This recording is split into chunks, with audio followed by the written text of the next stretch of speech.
Olá, meus amigos e minhas amigas da internet, todos que nos acompanham a partir de agora, bom dia, boa tarde, boa noite a todos. Para quem não me conhece, meu nome é Moisés Mota, sou advogado criminalista e professor também da matéria de Direito Constitucional.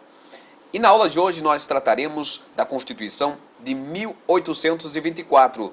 Nós falaremos, meus amigos, da primeira Constituição do nosso país, a Constituição do Império do Brasil, a Constituição de Dom Pedro I. Mas antes de nós adentrarmos ao tema, é preciso retroagir 2 anos. Nós precisamos ir a 7 de setembro de 1822, quando o Brasil tornou-se independente de Portugal. Isso mesmo, em 7 de setembro de 1822, Dom Pedro I, às margens do rio Riacho Ipiranga, em São Paulo, ele deu o grito de independência ou morte. Fez com que o Brasil, que até então era dependente de Portugal, era colônia de Portugal, foi de 1500 a 1822 colônia de Portugal, se tornasse a partir daquele instante independente da coroa portuguesa. Pois então, em 1822, 7 de setembro, tornou-se independente. Daí surgiu a necessidade da elaboração do texto constitucional da nossa primeira Constituição, que no dia 25 de março de 1824 foi imposta. Foi imposta pelo imperador Dom Pedro I. Então, foi imposta, foi outorgada. Então, meus amigos, não pense que a Constituição de 24 foi uma Constituição promulgada. Jamais. Jamais. Foi uma Constituição outorgada, sem participação popular. Ela foi imposta pelo imperador da época, por Dom Pedro I. Daí nós precisamos caminhar pela história das constituições, dentro da Constituição de 1824, para descobrir, para saber e entender algumas das particularidades que permeavam, algumas das particularidades que norteavam essa Constituição, a Constituição de 24. Quais eram essas particularidades?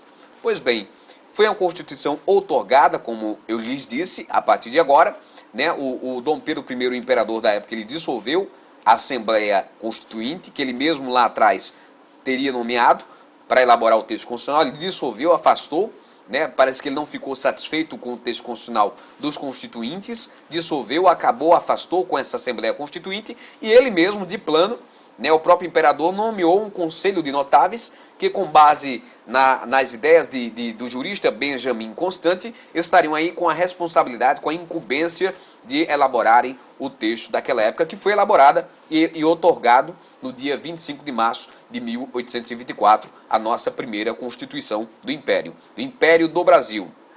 Pois bem, outra característica, meus amigos, da Constituição de 24 é que de todas as constituições, foi a Constituição que mais durou. Isso mesmo. De todas as constituições, meus amigos, da história do país, a primeira Constituição, a de 24, foi a Constituição que mais durou.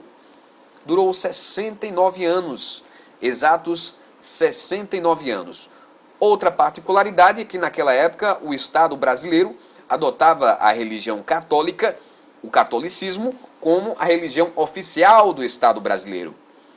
Então foi a única Constituição em que o Estado brasileiro adotava uma religião como sendo a religião oficial do Estado. Em todas as outras, não. Em todas as outras constituições após a de 24, o Brasil era um Estado laico. O Brasil era um Estado laico.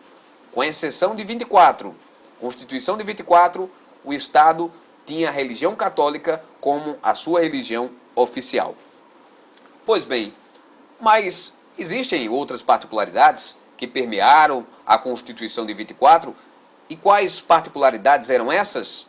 Outras, meus amigos, além dos 3 poderes, além dos 3 poderes clássicos, do executivo, do legislativo e do judiciário, existia naquela época um 4º poder. Aí você me pergunta, mas Moisés, qual era esse 4º poder? E eu lhes respondo, meus amigos, era o poder moderador. Era o 4º poder daquela época. Meus amigos, o 4º poder, o poder moderador, era uma espécie de poder autoritário. Era um poder autoritário que tinha uma espécie de controle existia uma espécie de controle sobre os demais poderes. Então, o poder moderador era um poder autoritário que estava nas mãos do imperador, do monarca, de Dom Pedro I, que exercia um poder autoritário sobre os demais poderes, ou seja, controlava a autonomia, que não existia autonomia, né? A gente nem deve falar em autonomia, porque o poder moderador dava a palavra final. Então, essas eram algumas das características. Sim, também outra que faltou era que o voto era censitário. O voto na época, em 1824, era censitário. Só votava quem tinha dinheiro. Quem era pobre não votava. Então, em 1824, meus amigos, olha o absurdo. Só votavam os ricos. Pobre não votava de forma alguma. Então, essas foram algumas das características da Constituição de 1824. Na próxima aula, nós falaremos sobre a segunda Constituição, a Constituição de 1891. Até lá, tudo de bom e até a próxima aula.